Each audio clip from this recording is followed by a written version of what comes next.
hockey fans. T-Boss is 13-3 here with another top shelf guest. Former Mr. Hockey at White Bear Lake High School and Hobey Baker winner at the University of Minnesota, Brian Bonin.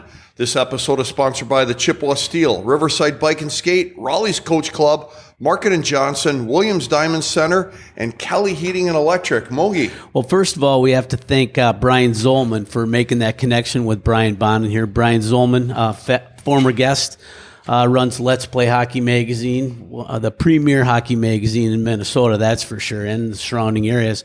And then also to the folks here at St. Croix Valley Recreation Center for getting us into their ballet room.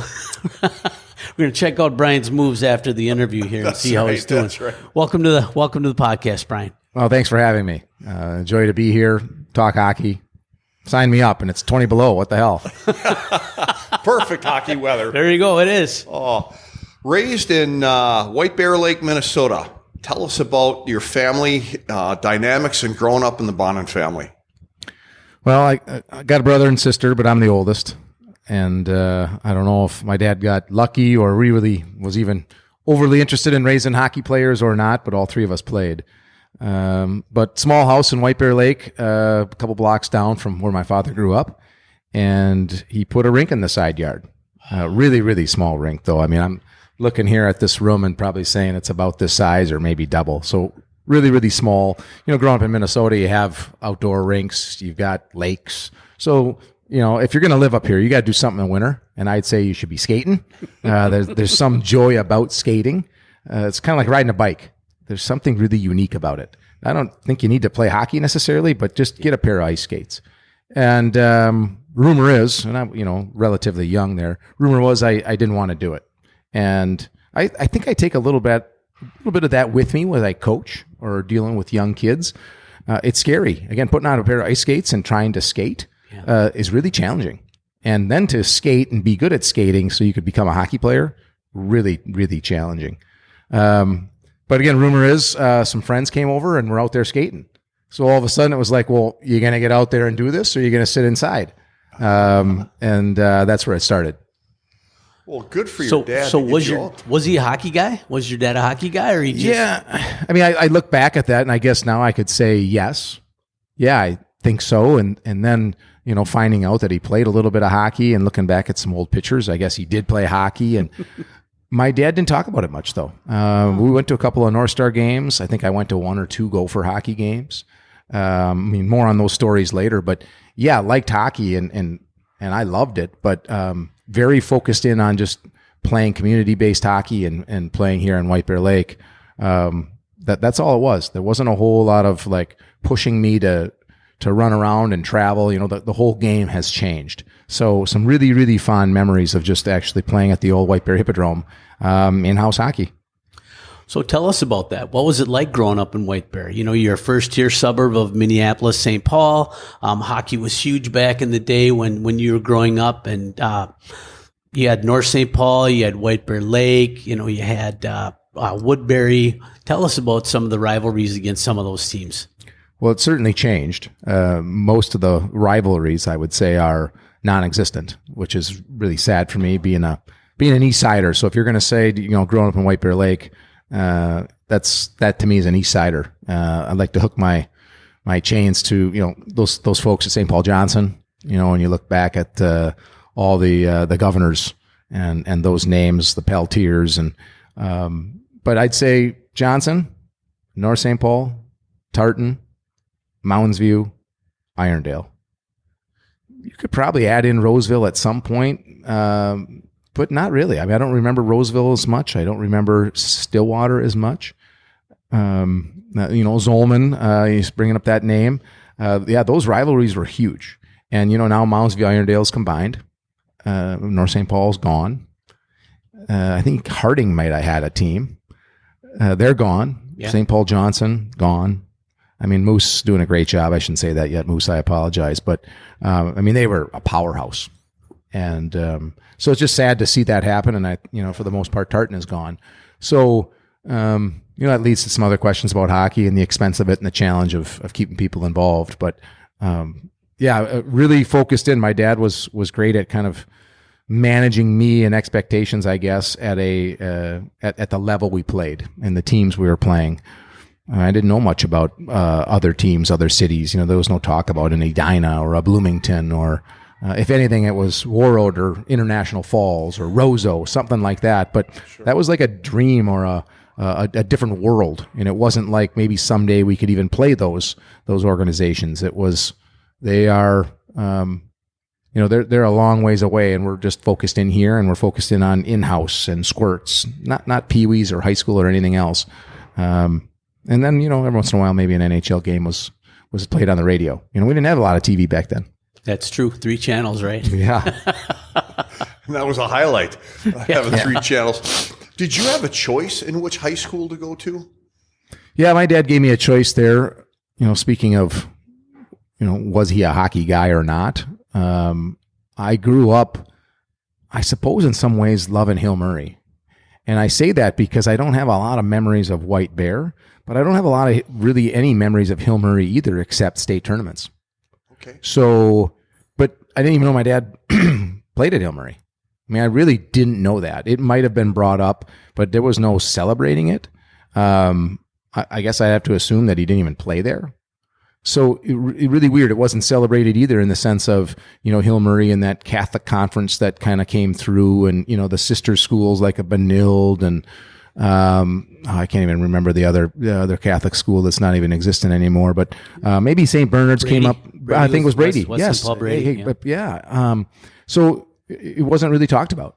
It really wasn't talked about. It's interesting. And there was no talk about someday being a Gopher or someday playing for the North Stars either. It was just, here's an ice rink, and we'll sign you up for hockey in the winter. And my dad coached, but he signed me up for soccer with, my next door neighbor and good buddy. We played every sport together.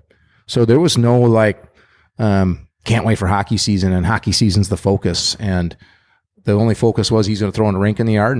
And when it was cold for those 2.5 months, we played hockey like crazy. And when it melted, we went and played baseball like crazy. Skateboarded, and I did everything. So really, really fond memories there, but nothing that ever led to a choice of where am I going to go to high school? And I have one passion for Hill Murray versus a White Bear Lake, which is interesting when my dad went to Hill Murray. Yeah. Right. So you essentially, when you were a kid growing up, you just lived for the next day to play that sport, whatever the season it was. You weren't worried about 10 years from now and where you're going to be. You just wanted to be a kid that day. Oh yeah. It's thinking back, some people might say, what do you even, choose the Gophers for? What was the reasoning behind that? Going to all the games, and no, not till I was getting recruited as a junior in high school. Then I got tickets to go down and watch. But I think I went to 1 or 2 games as a kid. I can remember the Providence Friars, just a unique name, and but that's all I remember. So, I picked the U of M because of my friends and teammates and staying local. The other visits were super, super fun, but there was no allegiance there at all. It just somewhat grew. So I guess the biggest allegiance would have been my buddies in White Bear Lake. I just stayed there. I wasn't recruited at Hill Murray. Plain and simple. You can blame the Strobels for that. Those twin brothers. I took a Mark, visit. if you're Mark listening. and Mike, baby. Yeah. Oh, they deserve it. Went over for a day and came back home just extremely unimpressed with not creating friends. And I knew everybody there, but it wasn't super welcoming, or that they wanted me there any more than just please come take a visit. And maybe there was a let's not pressure them idea. I still think you're so-called always recruiting people. If you believe in what you're doing, you should be recruiting. You just got to do it fairly. I don't care, public, private, business, whatever that is. I mean, if you believe in what you're doing, I don't know why you wouldn't be selling, yourself, your product, your company to other people. I'm looking for other good people. So it's just really a kind of funny story. People ask that, or they still talk today about recruiting and those things. And I was absolutely not recruited. So do you think the non-welcoming part, I know you just said you went there one day, but those kids didn't all grow up together. They didn't go to elementary school together. They were spread around, let's just say around the Twin Cities area, and they all come there together for whatever reason. But you're White Bear kids. I don't know how many elementary schools you had, but you probably had one junior high, and everybody went there and everybody did everything together. So I can understand how there's a little bit more cohesion at a White Bear than there would be at like a Hill Murray school. Yeah, a lot of challenges come with that. I sent all 3 of my boys to Hill Murray, and they were all non-hockey reasons. In fact, that's probably the worst reason. I mean, if you want to go to a powerhouse in a single sport, then you're going to have some challenges making those teams. You could see that across the board, whether you grow up and play football in Eden Prairie.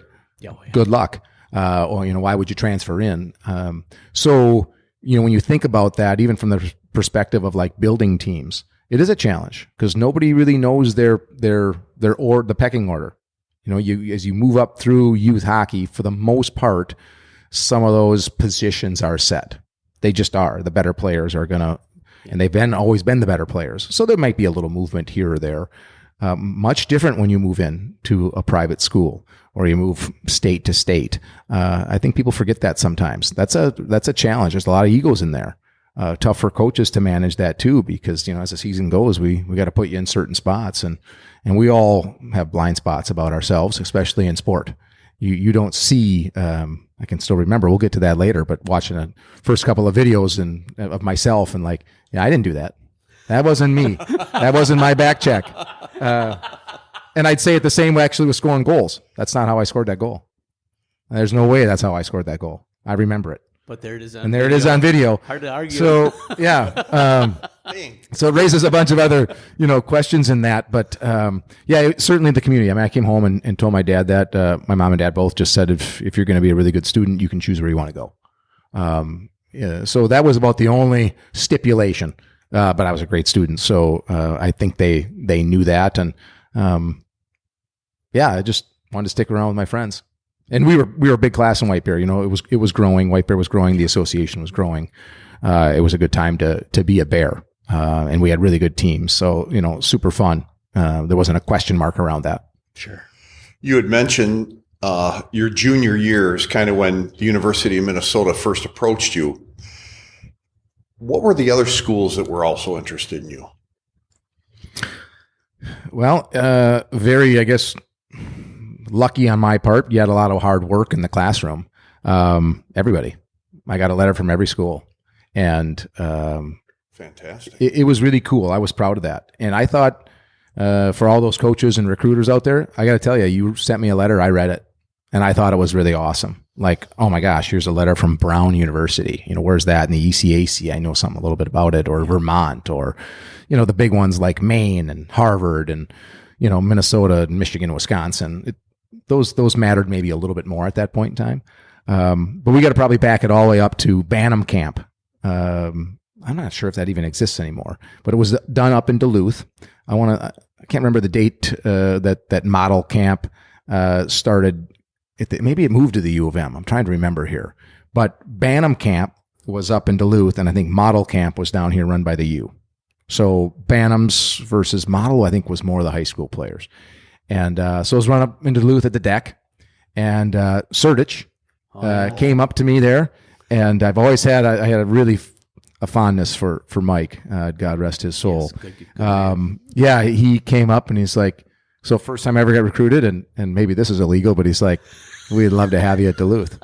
Sure. And, I still remember that, just like, because I got to tell you, my dad did a really, really good job of kind of keeping me at the level I was at. And I mean, I didn't go to any White Bear Lake high school games. None. Wow. None. Really? So when it was time to, there was a rumor I was going to go play as a freshman, for the high school team. I didn't know the coach. I didn't know any of the players. There was no chance I was going to do that. So, but it goes back, I think, even to this. Here's Surdich. Like, I was the best Bantam in the state. I suppose there was a couple of guys that were close, and that's just like sport. I mean, you could have picked me or picked them, but in some ways, I suppose I was the top player or top recruit, so to speak. And now you're going to move into high school where they could probably start to talk to you. So that was a complete thrill. And the deck was this awesome arena, which that's actually my favorite arena for even playing college hockey. But that was the coolest thing ever. Here's, and I think it was Jim Knapp. I got to remember, I'm almost positive was the assistant coach. And so-called getting recruited, like oh my gosh, there's an opportunity that I might be able to play college hockey. But I'd say I was still really focused in on Bantams at that point. That was 4 years away. So why the heck would you be thinking about something like that when it's not a reality? And those are big boys. We're just little Bantams.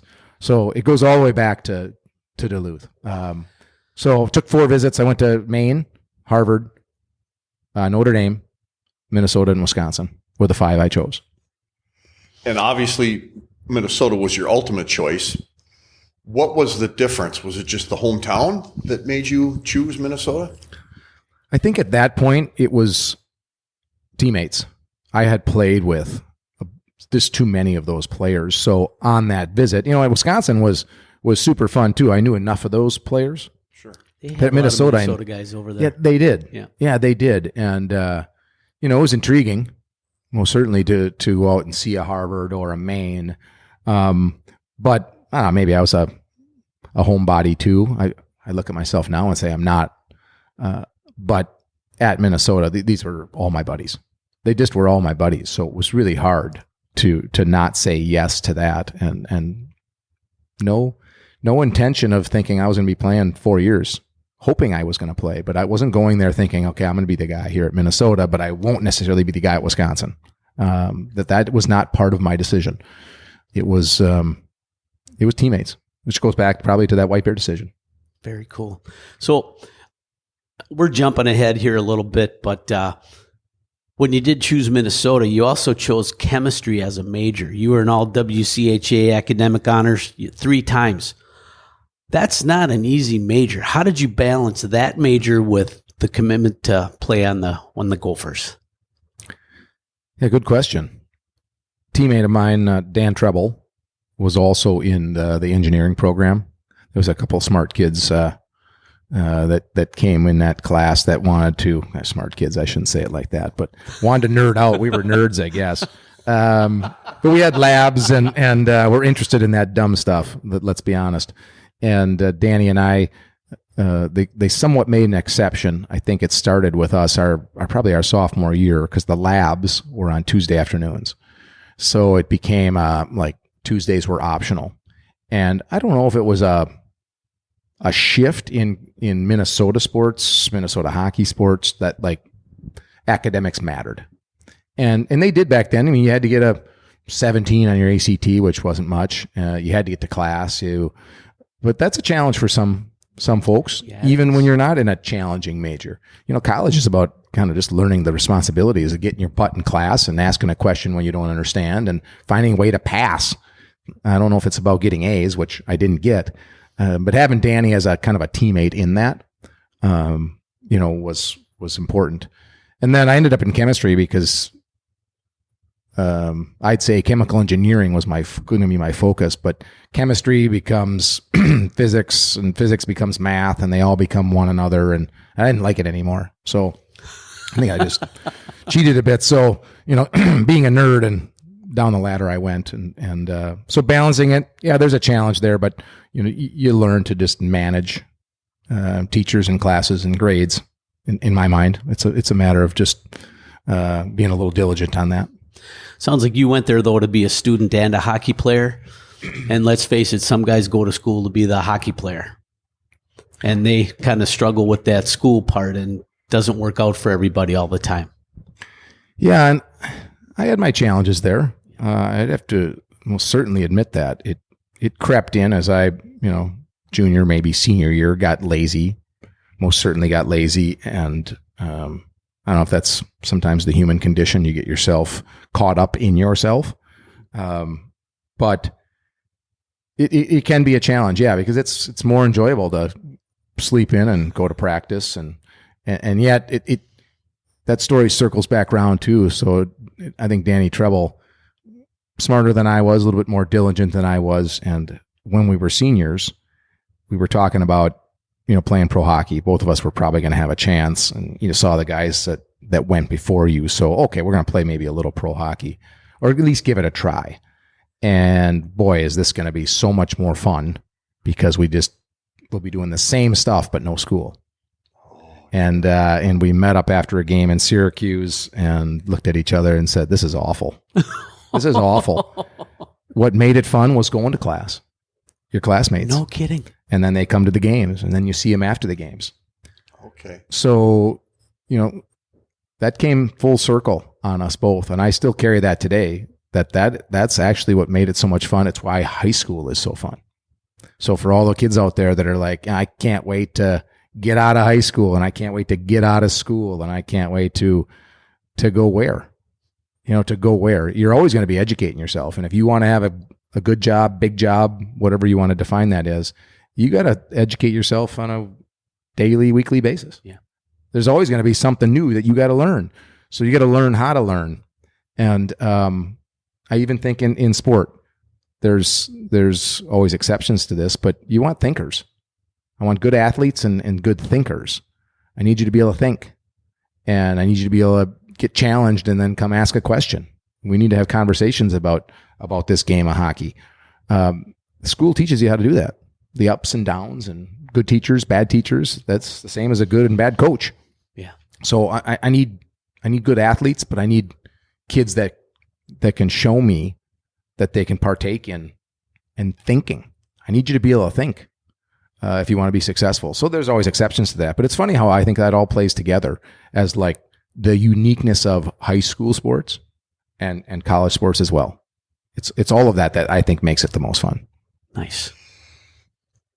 Something we haven't touched on for our listeners is what position do you play or did play? And what was the skill set that you had that colleges were looking at you? Yeah, good question.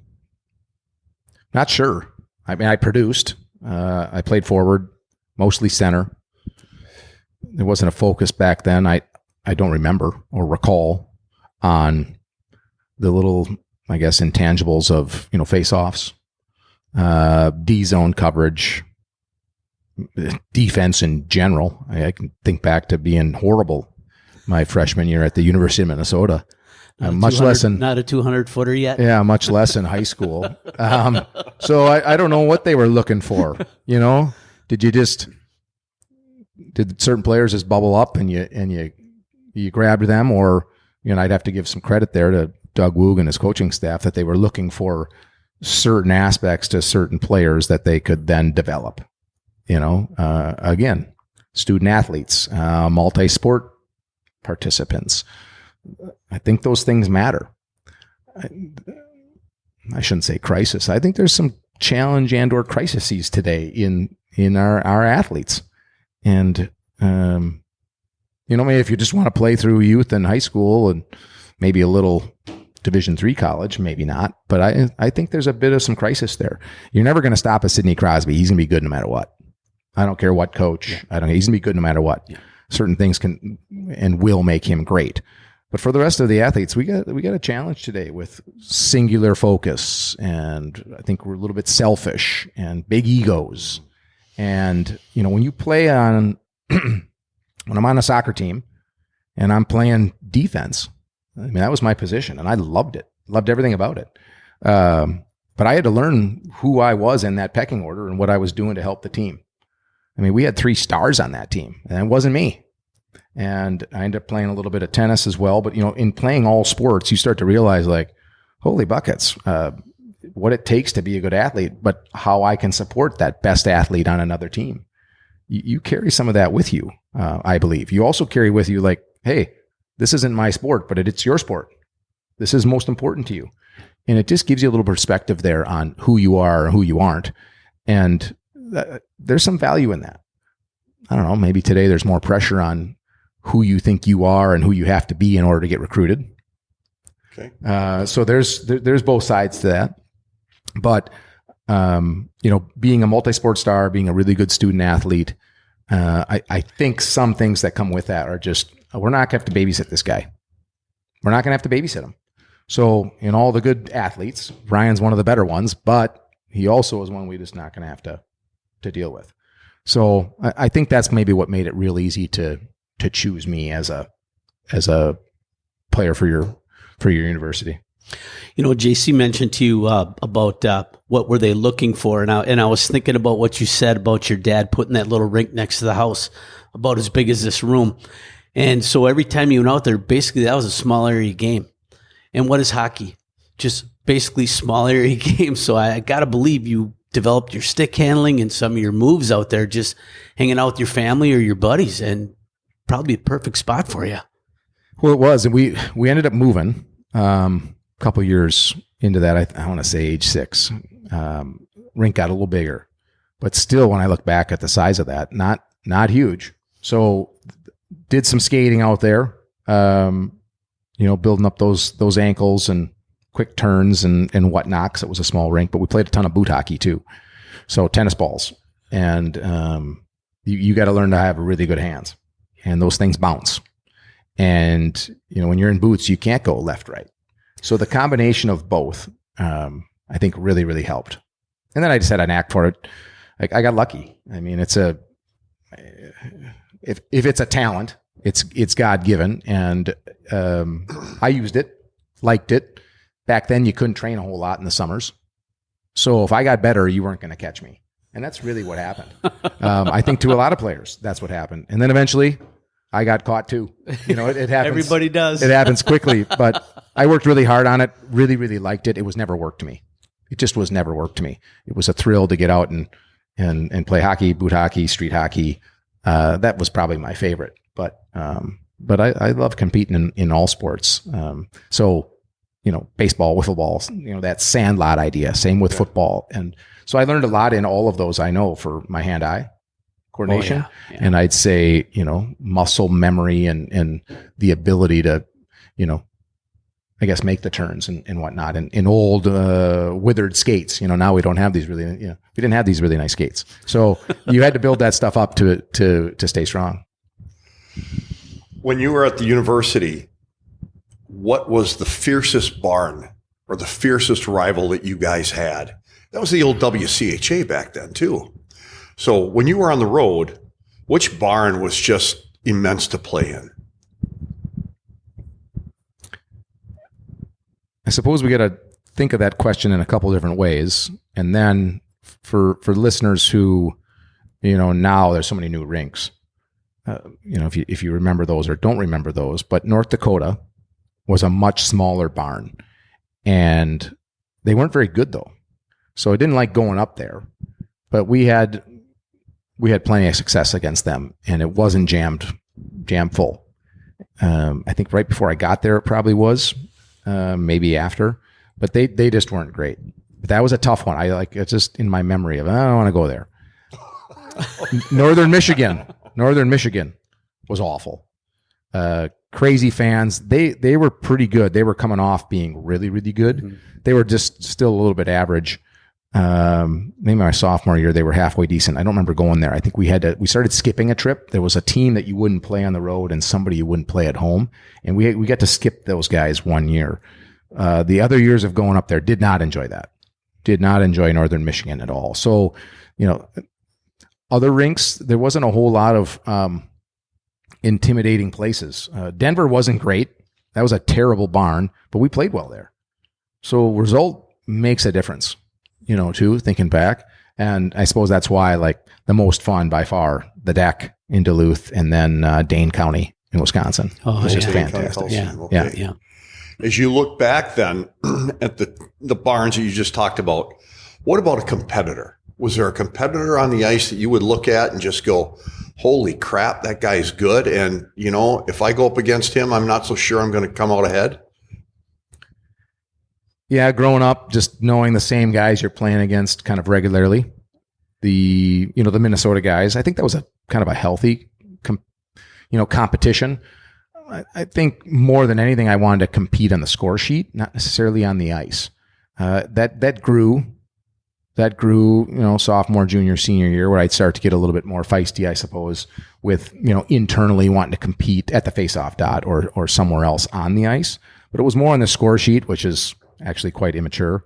That's not going to help your game at all, but that mattered. I did want to win championships. When I think back to the individual accolades that I was very fortunate to win because of my teammates, I got lucky there.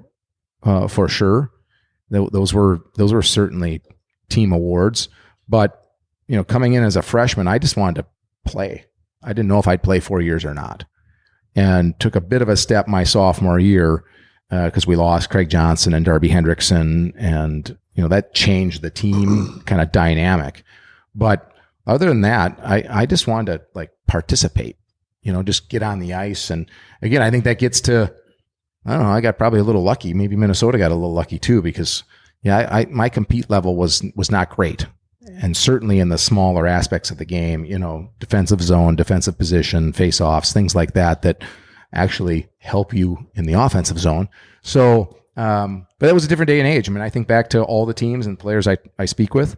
No cut on all the coaches out there, but it seems to me that it was just much less of a focus, of kind of teaching the individual. And I don't know why I say that, but I've heard it in other places. We didn't have video. You didn't have you didn't have personal coaches. Didn't do a lot of one-on-one the way they do today. And maybe it's because of video and those other things that helps, because as a coach with all these players in your team, I don't know how you're supposed to spend all this one-on-one time. Right. Sure. I think more it was like, we're going to throw you in a role and let's see if you can do it. Either you're going to play well or not play well. You're going to figure it out or not. And I'm going to tell you a couple of things or not.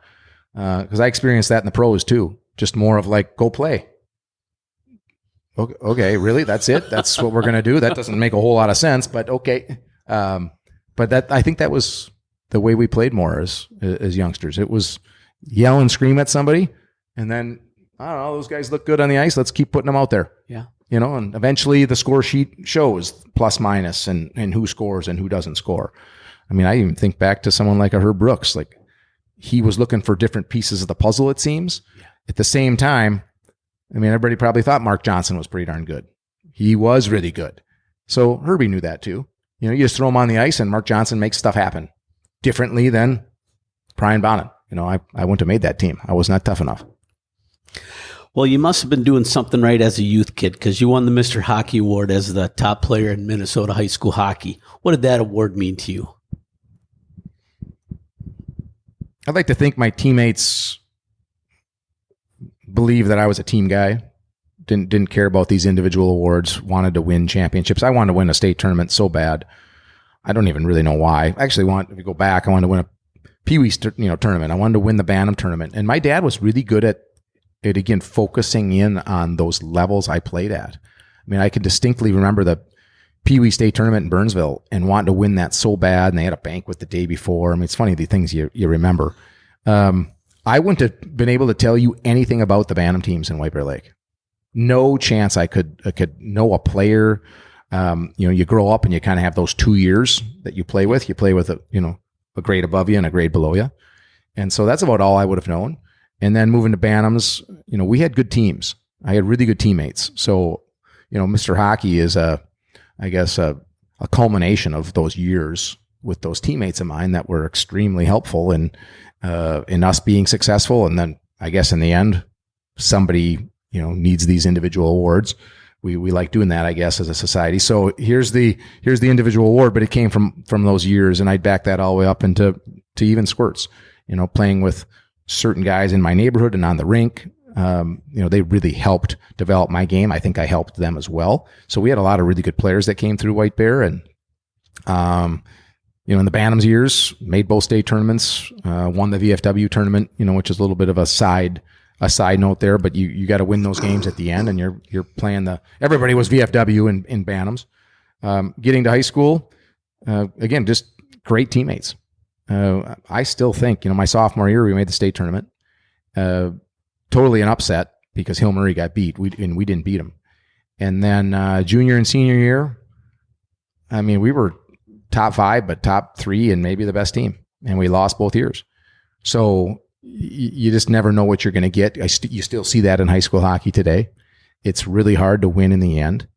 But we were really good, and I produced. And again, we like to give awards to people that do that kind of stuff. And so I guess in the end, I had, really good numbers, and they had to give to somebody. Okay. Pretty humble guy. Yeah, pretty humble there. We're going to take a quick break, give a shout out to some sponsors. The Chippewa Steel is a proud sponsor of the Breakout Sessions podcast. If you're looking for a great night of hockey, a Steel game is the place to be. You can find their schedule online at ChippewaSteelHockey.com or by following their social media pages at Chippewa Steel Hockey. In Riverside Bike and Skate, Eau Claire's hockey headquarters, which is the oldest hockey store in the state of Wisconsin. Buy hockey gear from the people that play and know the game. And don't forget about their bicycle sales and service, as well as your paddle sports center for kayaks and canoes. And Raleigh's Coach Club in Altoona, Wisconsin, located across the street from Altoona Ice Center on Spooner Avenue, has been a staple in the Altoona community for decades, providing support and sponsorship for youth hockey and adult sports. Raleigh's has your favorite beverage ready and your favorite team on the screen. Mogi.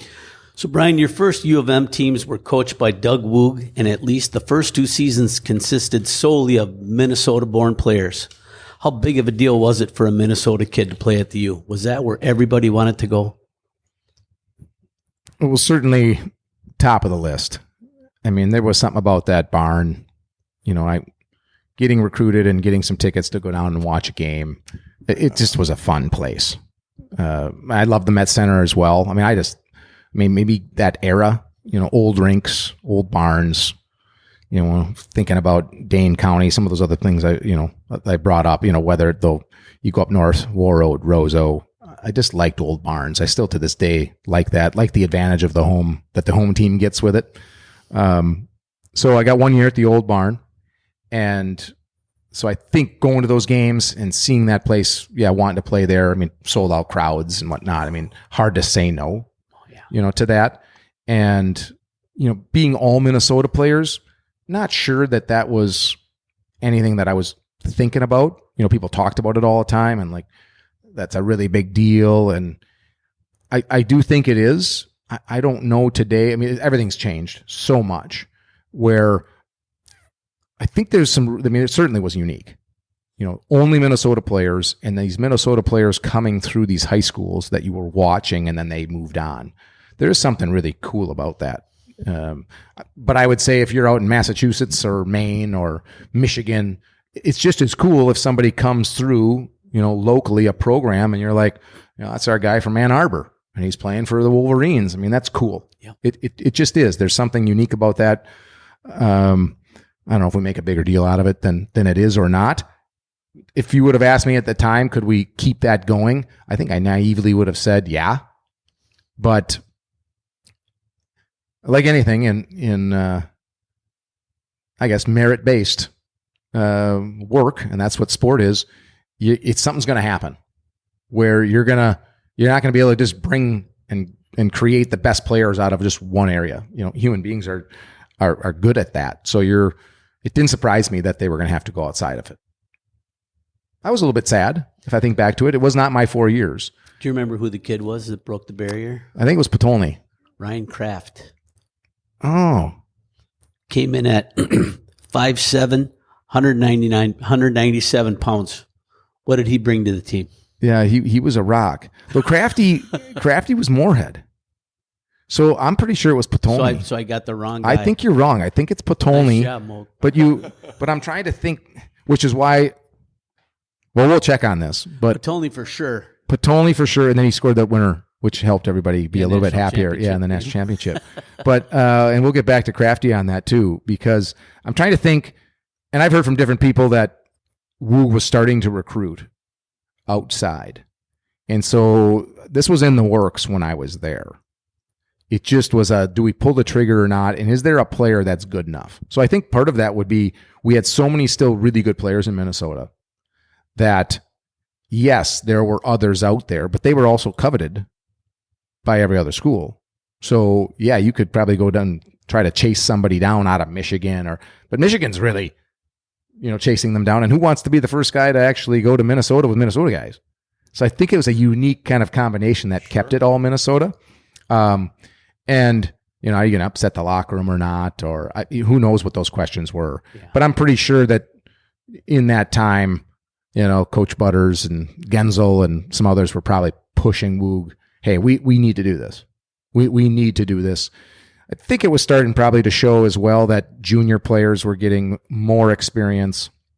They were a little older. I think, I said going to Northern Michigan was not very much fun. Well, I mean, they had 22-year-old freshmen. So that's not a whole lot of fun. Those are big men. Yeah. You're 17 and they're, 20, 21, 22. Those are big boys. So I think they started to see the advantage that other schools were getting, and it's an advantage. It's a huge advantage. And the pressure started to mount, I believe, to win another championship. So all of that coming together made a lot of people, I think within the staff, maybe a little nervous. Woog probably the most. Sorry, Wooger, but I'm guessing the pressure got to you a bit there too, where you're like, is this a reality that we're going to be competing against schools that, we're good on paper, but they have some experience that we don't, and that matters in the end. Yeah. In the end, winning it matters. We're going to be successful during the season, but at the end of the season, you get into those playoffs, it matters. You were drafted, I think it was by the Penguins back in 92. Were you watching? Did you get a phone call? Did you even know that you were in the draft? Yeah, I knew I was in the draft. There was talk back then too. I suppose you had to pick up a Let's Play Hockey to see what was being to see what was being talked about. You also had to get the rankings in there. So Let's Play Hockey was and still is fantastic. Just like today, that ranking all the players, everybody's guessing.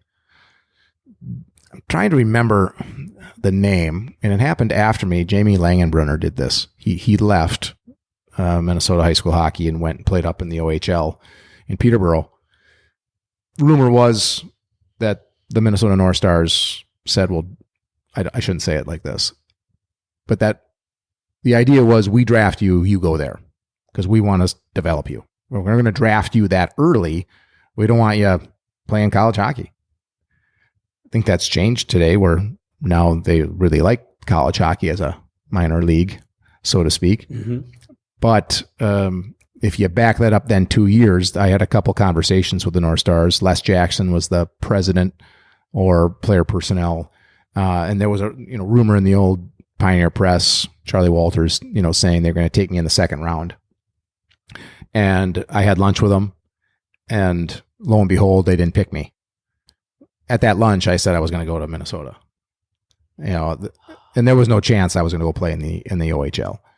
At that point in time, it's like, dude, I'm going to Minnesota. This is going to be awesome. And plenty of players made it to the NHL, so it wasn't like that was going to crush my dreams. And I didn't think in any way that going to the OHL was going to help me. And I do not think it would have. It took me some time to mature in college hockey. But then when that happened with Langenbrunner, I think it all kind of makes sense. I was a pretty good player. I made the, select programs for USA Hockey too. So I was decent there, small. Back in the day, bigger really helped. Guys weren't as good as skaters, and we could hook and hold. And so big mattered, big did matter. So, there's nothing there that makes me think back to like, oh my gosh, how did the North Stars miss me? I mean, they didn't miss anything. But I was out playing golf, got home and got a phone call, and oh my gosh, I got to remember the guy's name. He had great handlebar mustache, and I want to say his name was Mike, but he was a fan of mine. I think, taking me in the 9th round, that didn't hurt anything at all. But so Pittsburgh drafting me, it was cool as all hell. But here I am, a high school senior, and so there was still some perspective, I think, just deep down inside. Maybe again, my mom, my dad. There was no like, oh my gosh, the Penguins want me to play for them right now. I mean, there just wasn't. So yeah, a thrill, most definitely. But yeah, one simple phone call and moving on. So, but I had followed that. I think the year before they had drafted Yager, and and so I was always following those things, and I loved hockey cards, and so that kind of stuff was cool. So being drafted. Yeah, it was super awesome. It was super awesome. But I have to say, I was still solely focused, training, hanging out with buddies, and couldn't wait to get to the U. I'd have to say that. And probably part of that, I was sour. We got beat, in the first round. We got upset by Mounds View when I was a senior in high school at White Bear, and I'm still mad about that. Super mad about that. So, you put all those things together, and maybe it makes a little bit more sense to people like, oh my gosh, dream come true. And no, that wasn't my dream. My dream was where I was at, and getting a chance to, ink on paper, I'm going to the U. I'm going to go play with my buddies. I'm going to get a chance to play. And like, that was a really special place. So I was fired up. You ended up going pro after your college career. You started in the IHL. After your 3 seasons, or roughly 3 seasons, you're called up by the Penguins. Did you hit a dream moment there that finally occurred? Or was it like, this is just the natural progression I have in my hockey career? My 5 years of minor hockey here in the U.S. is really complicated. And I'd say that because of my, mental, physical, psychological maturity a bit. So, yeah, yes and no. I was a little bitter at that point. I mean, in all honesty, blessing and a curse that I got drafted by the Penguins. Things were a little different back in the day. The Penguins went through, there's all sorts of backstory to this. Penguins were going through bankruptcy. Oh, yeah. And they had your rights. There was nothing you could do. They had your rights for a full year after your senior year. Whereas now you can go back in the draft. If they don't sign you or give you a qualifying offer. And I mean, there's even more to that I don't even know, but it was certainly different. What I did know is at the end of my senior year, looking back, and this is probably 100% ego, but I had a good season. I had great teammates. Plain and simple. You mentioned you Kraft. won the Hobey Baker Award for crying out loud. Yeah, Top yeah, player in but college hockey D1. Well, maybe that got some to credit, my Brian. maybe that got to my head a little bit. And so if we back that up to, let's say, end of the season, I'm now thinking about or having those conversations with Danny Treble and others, and people are like, well, you're going to play pro hockey. I mean, it's kind of a given.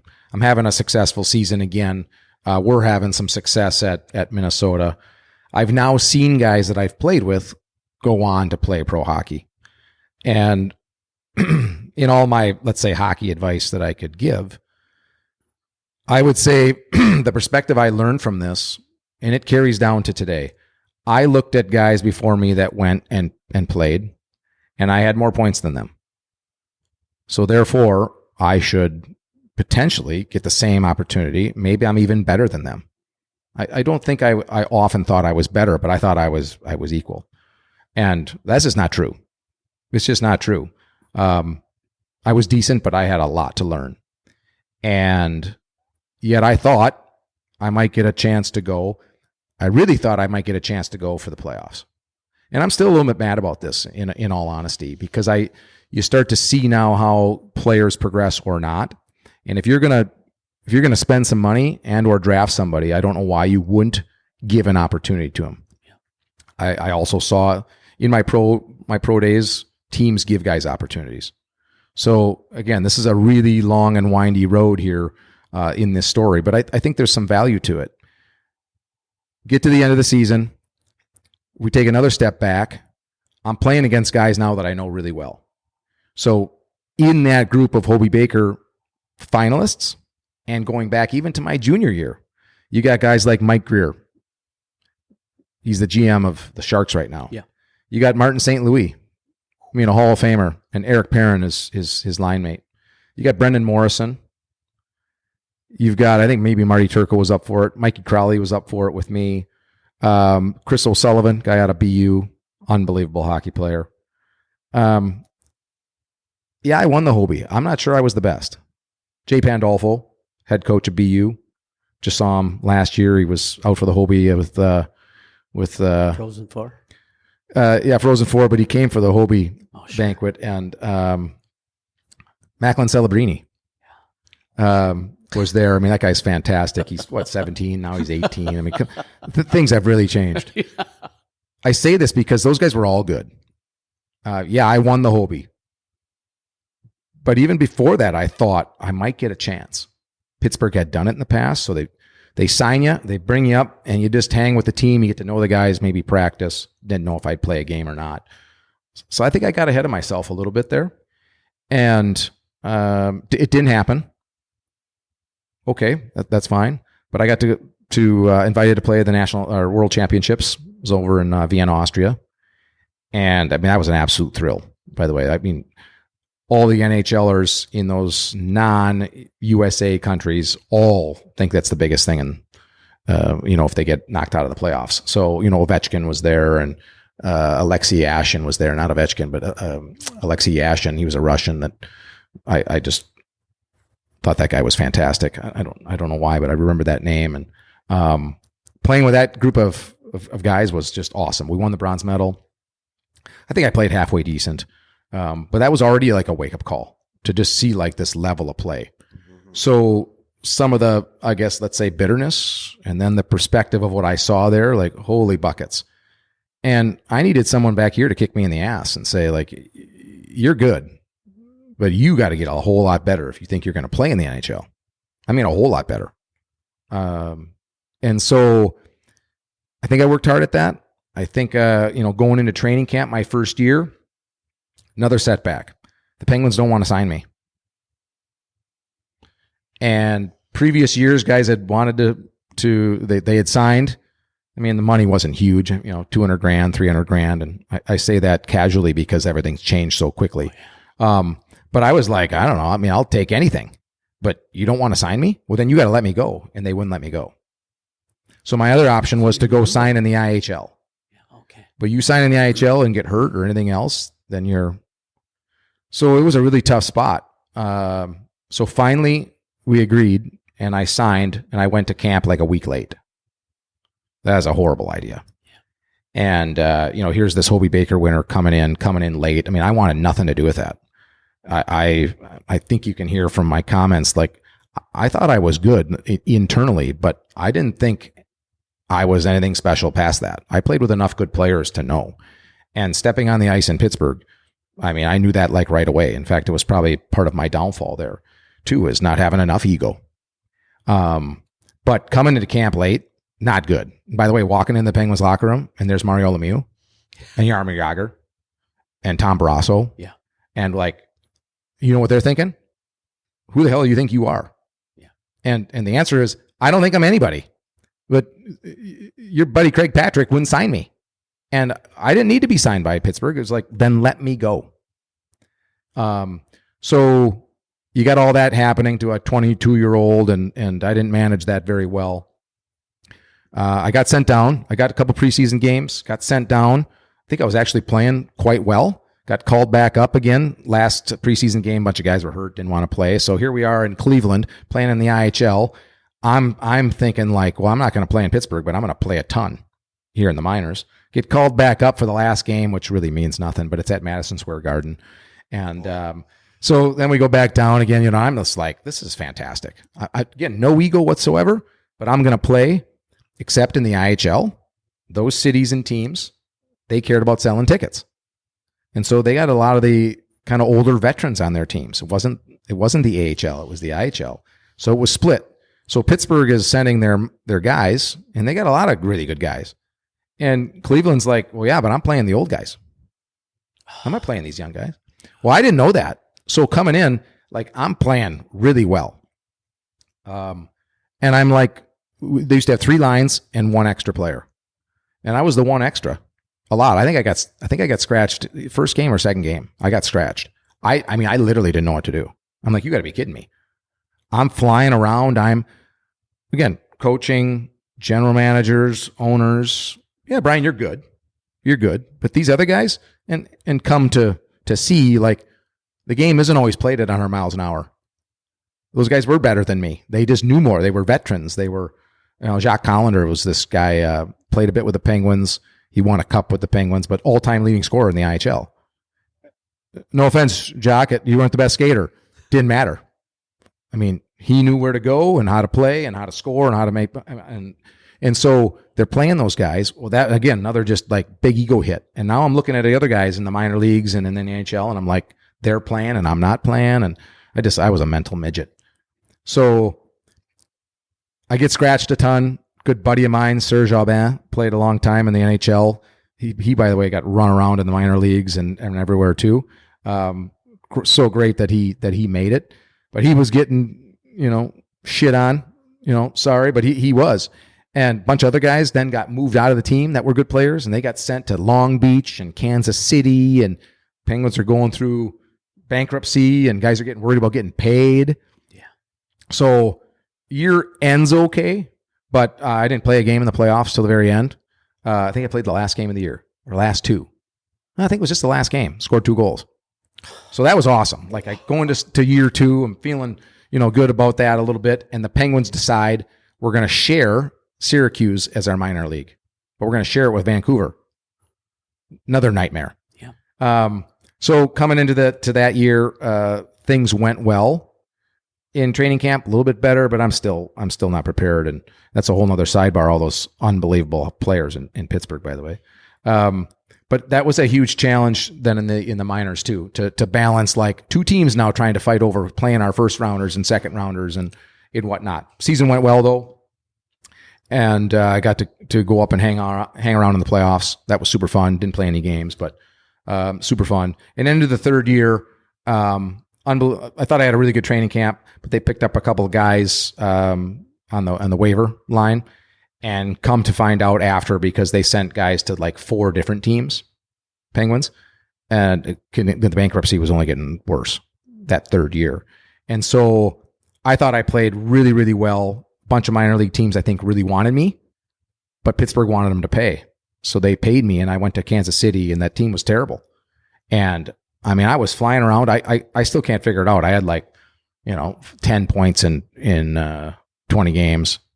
I couldn't score. There's a couple other reasons behind the scenes about that. And then they traded me. And so by the time I got to the end of the season, long story long, and got called up, I was bitter, super bitter. And they, I believe, only called me up to shut me up in some ways.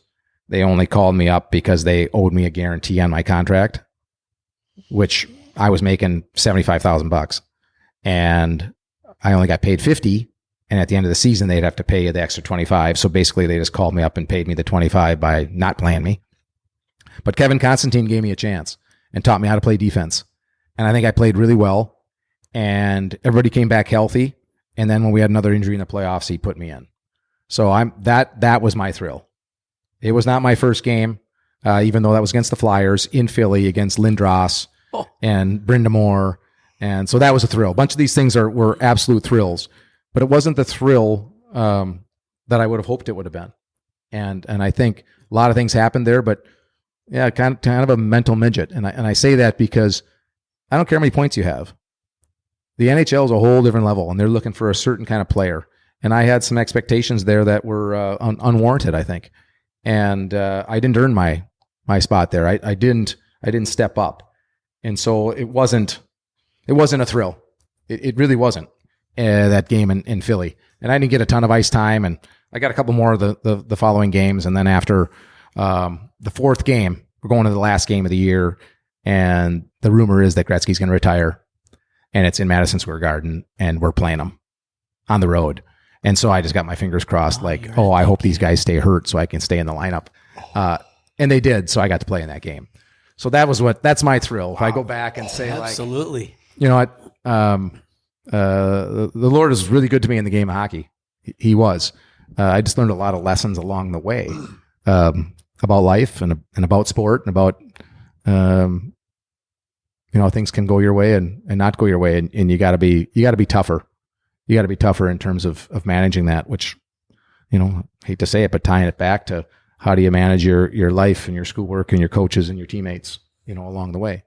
And so a bit of a dip in there, but it's an interesting story. It's an interesting story there in Pittsburgh. It was a mess. Right. Wow. It was a mess. It also resurrected a bunch of guys' careers because they didn't have any money. So they went out and grabbed guys like Kip Miller, an old Hobey Baker guy, was playing in the minors forever, Robbie Brown, a couple others, and those guys played really well. really, really well. So like almost became career minor leaguers, and back they came. So it also shows you with hard work and the right hockey sense and certainly the right opportunity. Yeah. You got to get opportunity, but when you do, you got to make the most of it. And I didn't do that. I didn't make the most of my opportunity. All right, we're going to give shout outs to our sponsors here. Thanks to our friends at Market and Johnson, longtime supporters of the great game of hockey and our youth throughout the Chippewa Valley region. Kelly Heating and Electric is dedicated to serving their customers' heating and electrical needs efficiently. They've been named one of Bryant's Medal of Excellence winners. They provide expert advice from a friendly staff that can provide you with the knowledge you need to make the best decisions on your next electrical, heating, or air conditioning project. And Williams Diamond Center is a fun and friendly place to find your next sparkling signature piece. Whether you're looking for a custom designed engagement ring, an anniversary gift, or a self-purchase, Williams has price points for every story and budget. Buyers and sellers of estate jewelry, coins, and more. We have flown by on time here, but I want to get to a couple subjects before we close out. You talked about Mario Lemieux, Yager, Barrasso, and then playing at Madison Square Garden against Gretzky's last game. Looking back at that, you've been a little bit humble in what you have done because you played in the big show. Whether you want to admit it or not, whether it was a rocky road, you were there. You're in the locker room with these Hall of Famers. You're on the ice with a Hall of Famer. When you look at all of these players, did you learn anything from those guys on the ice?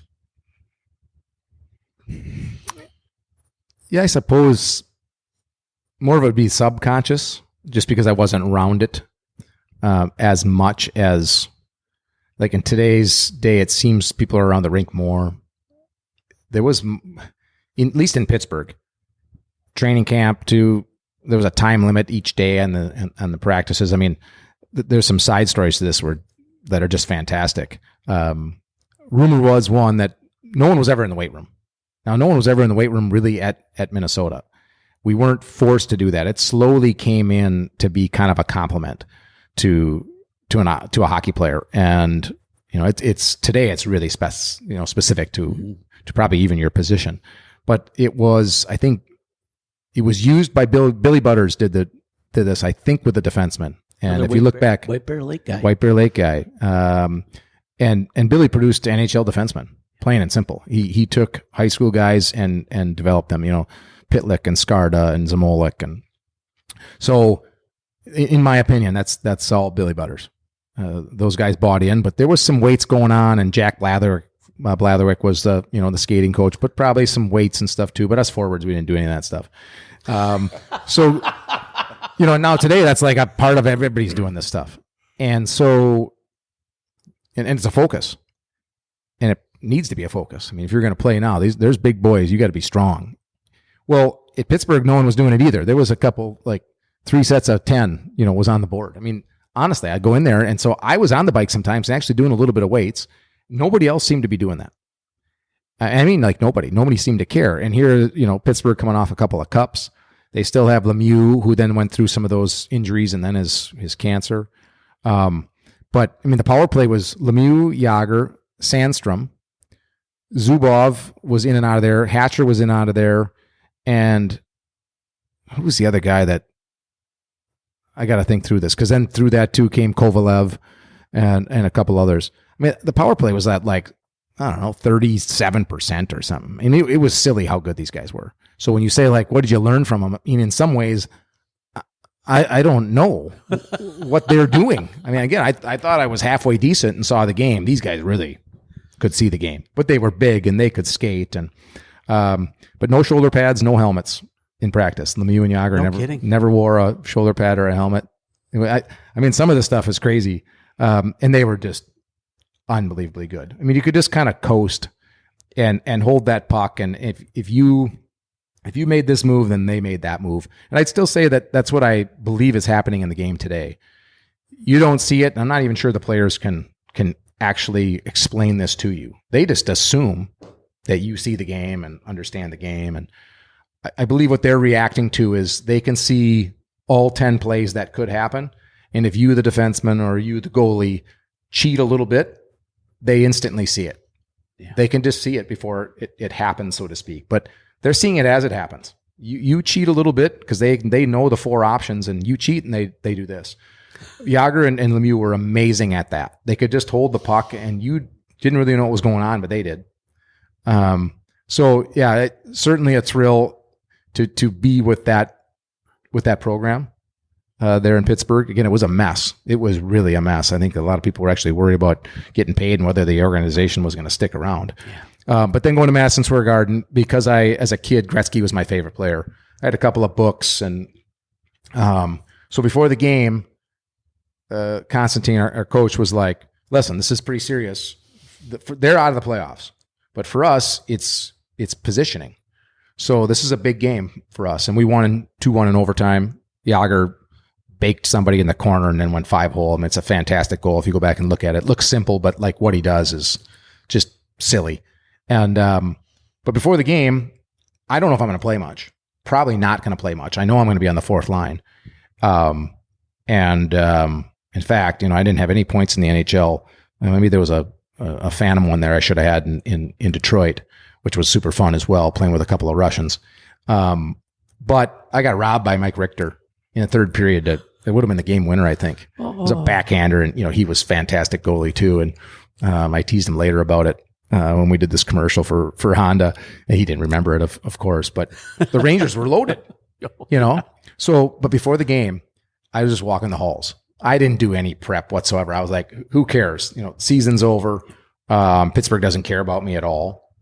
And, so I'm just going to hang around and just walk around. And so, yeah, just seeing all the people, and they gave him a car and a couple other things. And so his dad was down there doing all these interviews. He was doing all these interviews. So it was just like really cool to hang out in the lower part of Madison Square Garden. Plain and simple, just super cool. Soak it all in. Yeah, super cool. And then afterwards, we went to the Twin Towers, and the reception was at the top floor of the Twin Towers, and just riding up the elevator, and coffee, and Messier, and Lemieux was not playing with us, but was in the elevator. So I'm riding up with those 3 guys. Like, that's the kind of stuff for me as a kid was like super cool. But I have to say, I wanted a chance, but I never thought I belonged. I never thought I belonged in the NHL. Like there was a bit of me as a, realist. But would have been nice to take a little bit more effort. Yet I'll tell you, it's a challenge up there. That's not for everybody. It's not for everybody. I mean, that's a full-time job now. It wasn't before. We didn't train in the summers the same way. People did some things, but it's not like today where you really can't take a whole lot of time off, I don't think. Yeah. You're playing against the best in the world, and you can't lose that edge. No, not at all. You were eventually traded, and you ended up getting a game or two with your home state, Minnesota Wild. XL Energy Center. Were you happy with the trade? And what was it like stepping back into your home state at the X? Yeah, that was super exciting just for our state hockey. We needed a team to be back here, and Mr. Nagley leading that effort, just so awesome, great man. So it was super exciting, and I thought there'd be an opportunity to sign, but didn't know, and again had no expectations that I was going to play there or not. The year before, I'd gotten hurt, had a decent season, but almost like needed a change of scenery, so to speak, and so it was a great opportunity. And Minnesota, they went with Jacques Lemaire, who was going to play defense, and he went a different way, and I can see why he would have done it, and I also can see what I think he thought of as like the ideal NHL player. And he went and the organization did some really nice moves there. I mean, I look at someone like a Wes Walz, who he just flourished at the Wild. I mean, what a player he is. And he was actually in Switzerland, and they pulled him back, which is why I actually went to Switzerland. And if I remember correctly, he told me, he was like, "I'm not coming back. I love it over here." Yeah. And Riseborough gave him a one-way contract. Like, here's a guarantee. And what a move that was, because Wes was quite a player. And actually, it tells a lot of stories to this too, of taking your opportunity or getting with the right team. Or, I mean, Wes Walls was always going to be that player, if you ask me. I mean, he's built like a refrigerator. Guy can skate like the wind. I don't know how he ever left. Who let him leave? But that, there's a story there for every player. But just so grateful to have Wes on that team. He was just really kind to me when I got called up at the end of the year. And I'm so glad, to have someone like that just play so well for the Wild for so very long. That was an interesting year too, because I thought I would have gotten a couple chances to play in the preseason. And I thought I had stepped up my game in a couple of ways. And then, I led the IHL in scoring that year. So there was a lot of time where I was just like, am I going to get a chance here or not? There's an expansion team and they're basically in last place. And, why not, again, go back and run through your roster, run through all the players, give them all a couple of games and see who steps up and not. And I may or may not have, but, give them an opportunity to do that. And they didn't really do that with anybody. And I say that because it took till the end of the year before Pascal Dupuis got a chance to play, and then he had a long career with the Wild and the Penguins, and Richard Park also was on that team. He was actually our third line center basically in the minors. Wow. Richard Park was an awesome player all the way up. He was in Pittsburgh with me, and they drafted him early at an 18-year-old. He played a little bit and then kind of got lost in the shuffle somehow. And then all of a sudden he just, this resurgence, with the Wild, kind of out of the blue. There was no intention there. If you look back to who the Wild picked or not, there was an injury and Richard had to come up. And at least that's how I saw that story. And yeah, of course. People are like, oh, Richard Park, he's playing pretty well. And shit, I played with him. He's good. He's like really good. Another guy just built, could skate like the wind and just smart. So awesome to see Richard be so successful there too. But those are two, those are stories where teams just kind of sometimes miss players and have a different, intention of how to, work through a lineup and see who's going to, someday be a good player for you. So it was a thrill to play in the X though, to play in my hometown. I'd have to say that, and I've seen this with different players. I don't know if you'd rather play with your hometown or not. And I've heard different people say that. Like we've heard that too. Bigger distraction. Oh, sure. As much fun as you might think it is. I think a lot of people prefer to live in your hometown in the summers and play somewhere else. And I would say that'd be true for me too. After I played there, no, I'd rather would have played in Pittsburgh. That's really where I had the most excitement and there's just less distraction. That is true. Yeah. When you're away, there's less distraction. Well, Brian, I got to tell you, you've been so gracious with your time today. We greatly appreciate it. But I do have one more question, and it basically goes to for the youth kids. If you have a young player looking to play hockey at a high level, what kind of advice would you have for that person? Well, today there's more resources available, to be able to have a conversation about what it might take for that player to. I'd say let's talk high school players who might want to play after, because I think you can get an advisor and you can get a trainer and this is a really hard game to be good at and to stay good at and to get better. So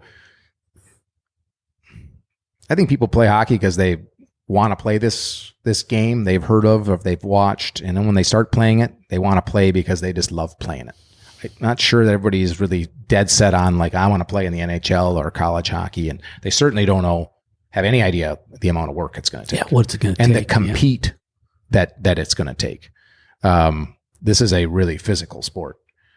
So enjoy that process and where you're at. Try to find a way to enjoy where you're at. These are. There's some special players out there, and unless you absolutely are one of those, which always seems to be like a Crosby and a Celebrini, and that they were special right away. Everybody knew this. Ovechkin and whatnot. Rumor is these guys were really, really good all the way up.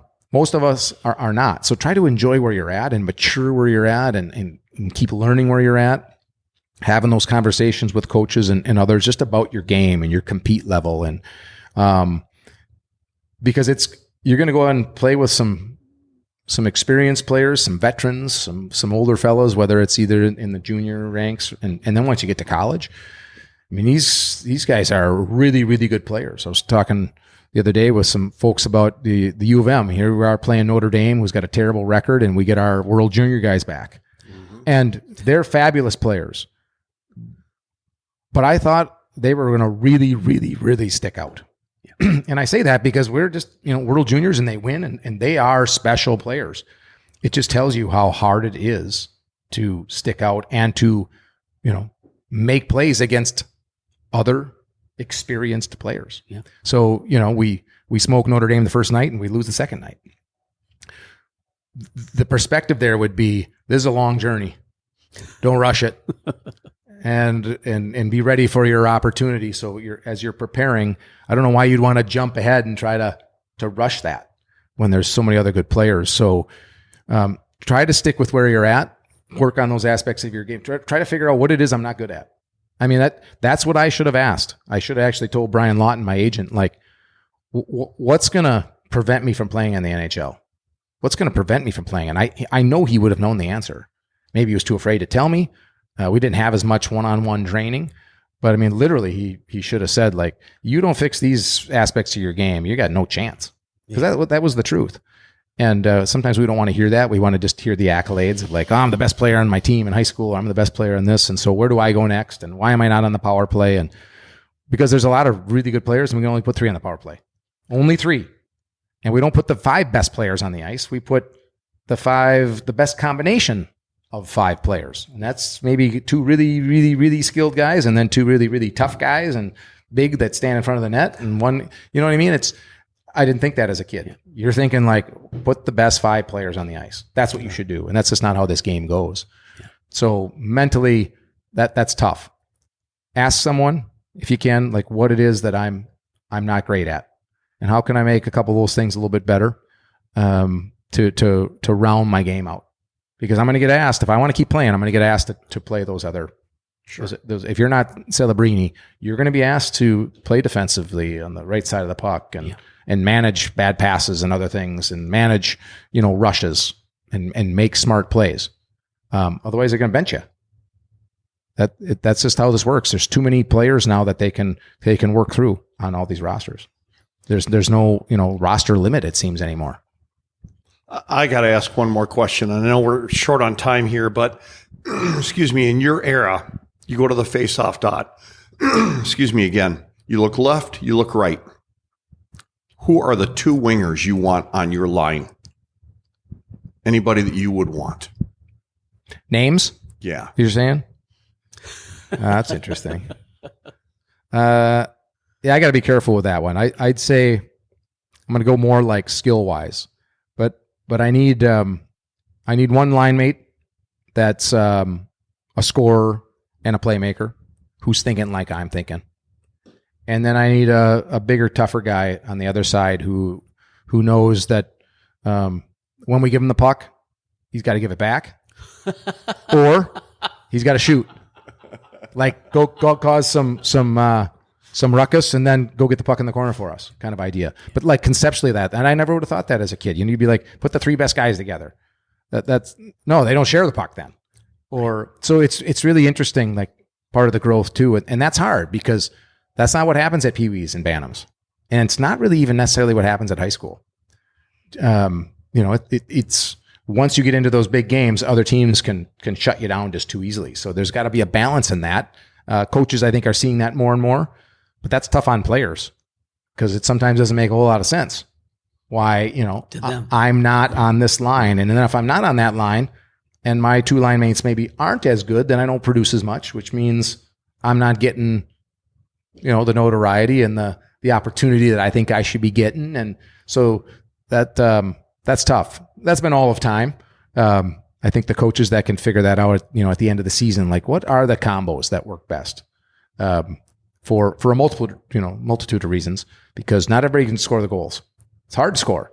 And like you say, there's one puck. One puck. Then everybody gets it at the same time. Yeah. Got to do a different job. Yeah. Yeah. Yeah. So, yeah, I'm not sure if that helps or not. Well, we didn't get the names, but we got, Yeah, we got the well, I get combination it. of guys that we want I on get there. it. Well, I guess I could Diplomacy. say, if we're going to really laugh about that, then you get into things like, I mean, I want Jaromir Jagr there because it's basically the guy just controlled the ice. I mean, flat out controlled the ice. That third year of mine in Pittsburgh, Kevin Constantine was this huge defensive coach, and everybody kind of didn't like him. And he did video, and he did all these things that people didn't like. And that's back in like 98, 99. People thought that was, I think, completely nuts. And there was times there you could tell that Jagr didn't like him. Jagr was playing with Kip Miller.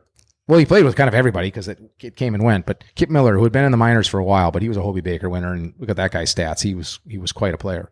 But here's this like rerun, let's say, back in the NHL for a little bit. And then my roommate, my first year, this Jan Hrdina, a Czech guy. So it's his first year.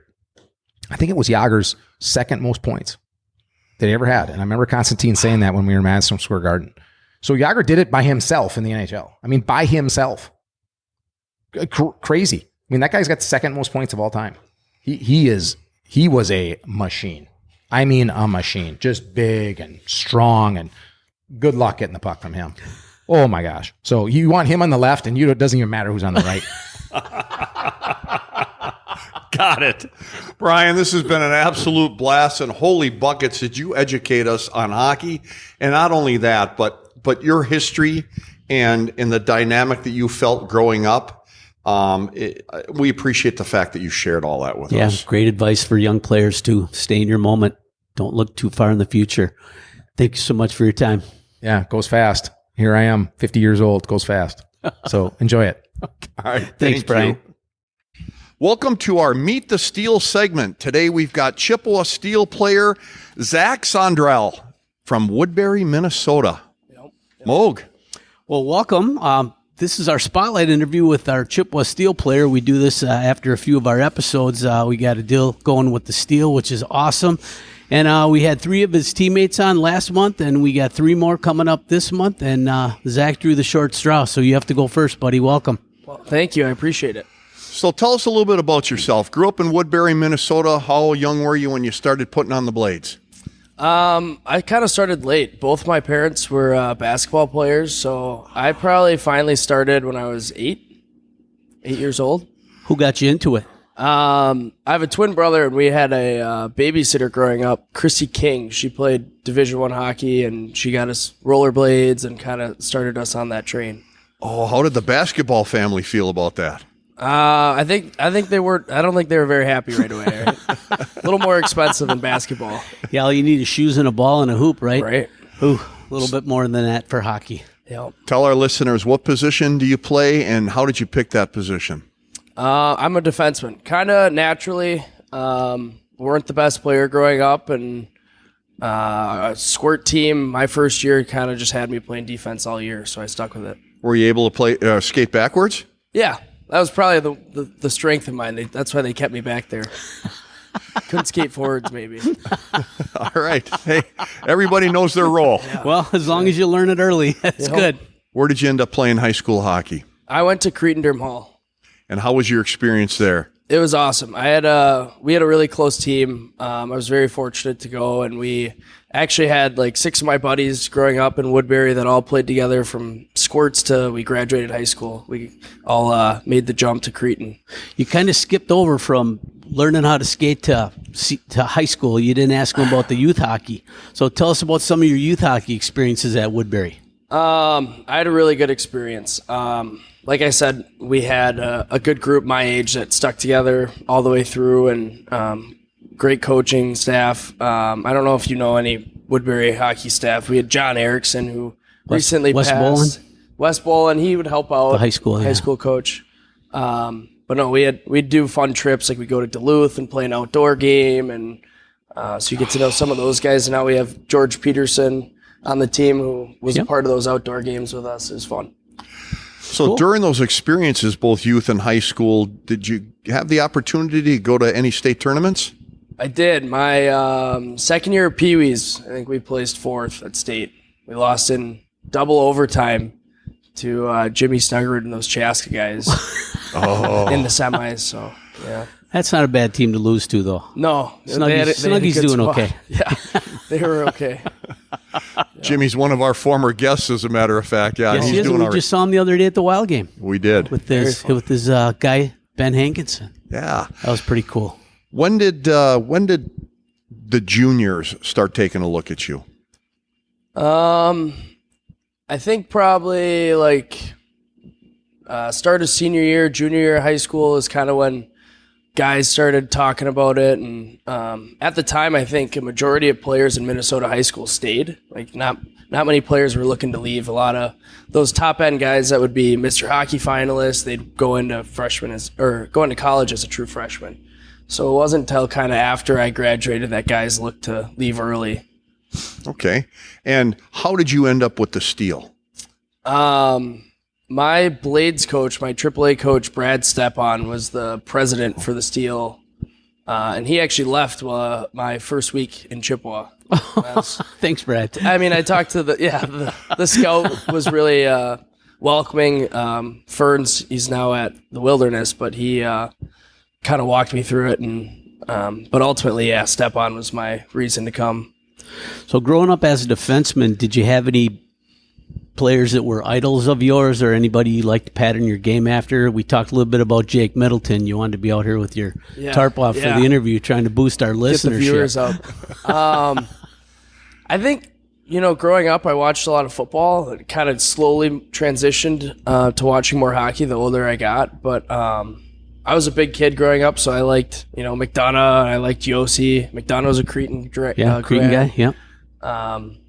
Spurgeon, we got to skate with the Wild, so I was a big fan of him. Scandella was always kind of a hero for me. Okay, that's awesome. Nice, good choices. So what do you bring to the game that the Steel said, we want you on the roster? I think I'm a defenseman that moves the puck well. I create, space for my teammates, and kind of am able to see those passing lanes. I've kind of, tried to be a little bit of a two-way defenseman, get in the offensive zone a little bit, get some shots on net. But, at the end of the day, the D zone's kind of where I thrive. So you have to be good in the D zone. Yeah, absolutely. Are you a grinder in the corner? I mean, can you mix it up with the forwards coming down on you? I like to mix it up. Maybe ask Wizard about practice battles and whatnot. But yeah, I like to stir the pot for sure. What's your penalty minutes like? Not too bad. I don't know. We got Cam Davis who likes to lead in that category, which helps. But I don't know, 30s, 40s, maybe. Not too many. That's not too bad. Maybe a penalty a game or close. Maybe it's 2 minutes a game or 2 minutes of penalties. So once every other game. 17 penalties in 40 games, something like that. What's the future look like? What do you want? Do you looking to get to a D1 school? What's your goal? Yep, absolutely. I'm hoping I can find a Division I school. But as an age out, I got to have, kind of that next year figured out. So I'm looking into, where I'd want to go back up in Division III, where that would look like, or what that would look like. Anybody reaching out to you at this point to talk about next year? I've talked to a handful of Division III schools kind of around the area, and, it's kind of all new to me, right, in this time. So I need to kind of take some of our off time to get on campus and see what that looks like. But yeah, that's about it. All right. If you could pick anybody in the NAHL on the blue line with you, who would that be? Current NAHL player? Yeah. I'll stick with my partner, George Peterson. Oh, that's great. Good guy. You team it up well together? Yeah. All right. Man, Zach, this has been great. Got a chance to know who you are, what your aspirations are. Oh, you got another question, because isn't he like 100-game guy? Yeah, you celebrated your 100th game as a Steel player. Congratulations. That's quite an accomplishment. Thank you. Jacob Leege actually just celebrated 100. I think I just surpassed 150 the other day. Holy cow, really? Yep. Wow. Must have been an old article I read. Yeah, so you're a machine. You don't get hurt very often. Nope. Ironman last year, I got scratched 4 games my rookie year, and then I missed 2 this year. I was at a preseason for Dubuque trying out. So. Nice. Good for you. That is an Iron Man. Good for you. Congratulations. Schools will be thinking about that, too. You're indestructible, all right? Try to be. Getting old. So are you ready to... Okay, getting old. He's 20. So are you ready to jump back into the schoolwork, though? Have you been taking any classes while you've been a Steel member? Or? I didn't. I took the first 2 years off. As an age out, you have to be a full-time student. So I actually just started 4 classes yesterday. It was a tough day for me to see those 12 assignments due Thursday and kind of get back into the swing of things. But I'm sure it'll help me a lot come next year. And Take a little bit away from your time with the boys, though, I guess. yeah, I know. Gotta go do homework, Those no poker pizza. nights and movie nights Yeah? are gonna. I'll find time. I'll get it done. Figure it out. Whether it's 2 o'clock in the morning or not. Zach, thanks a lot for your time. Truly appreciate it. Yeah, thanks for having me. This is awesome. Thank you, Zach. And a big thanks to our special guest, Brian Bonin, as well as Chippewa Steel defenseman Zach Sondreal, as well as you folks, our faithful listeners. Please remember to do business with our sponsors, the Chippewa Steel, Riverside Bike and Skate, Raleigh's Coach Club, Market and Johnson, Williams Diamond Center, and Kelly Heating and Electric. Please follow us on your favorite social media platforms. And remember, folks, until next time, keep your head on a swivel and stay on your inside edges.